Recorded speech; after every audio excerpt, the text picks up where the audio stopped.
La revue a été fondée parce que ses fondateurs n'étaient pas satisfaits de la manière dont se faisait la couverture théâtrale dans les médias. Dans les journaux, on trouvait que la critique était plutôt impressionniste, qu'elle était plutôt superficielle. Il n'y avait pas vraiment de réflexion approfondie, il n'y avait pas d'analyse. Donc ça a été vraiment créé comme une revue de combat qui s'est inscrite un peu dans la mouvance d'un théâtre québécois très effervescent qui est né dans les années 70, qui a vu une multiplication de troupes, qui a vu aussi se constituer tout un théâtre de création collective, un théâtre engagé, un théâtre... Enfin, les premières grandes aventures esthétiques sont nées dans ces années-là. Certaines de ces compagnies existent toujours aujourd'hui, que ce soit dans le domaine du jeune public ou dans le domaine du tout public.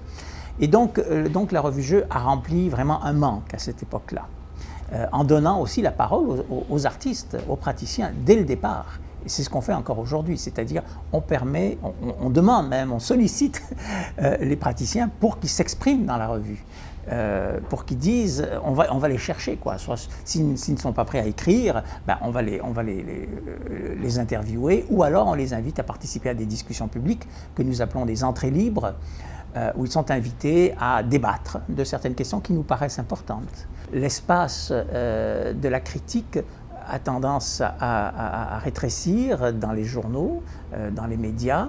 On est beaucoup plus attaché à la formule choc, le slogan qui va frapper. Et malheureusement, la réflexion en prend pour son rhume à ce moment-là. Dans certains cas, ce que je déplore particulièrement, c'est qu'il y a une sorte de démission du jugement critique à la faveur des petites entrevues, des petits clips qu'on va chercher à la sortie des théâtres auprès de personnalités connues, de vedettes de la télé ou d'artistes. On leur demande ce qu'ils ont pensé de telle ou telle pièce qu'ils viennent de voir.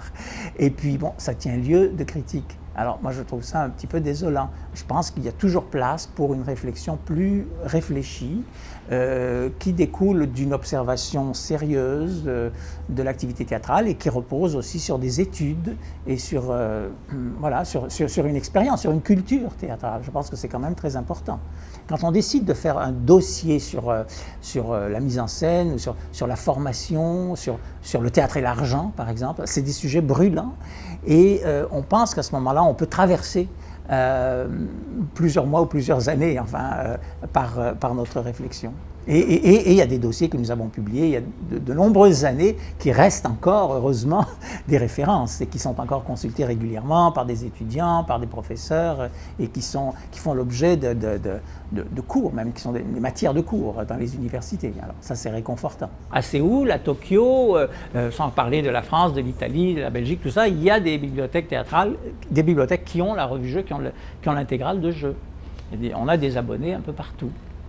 Alors, et puis il la conserve parce que c'est vraiment la mémoire du théâtre québécois.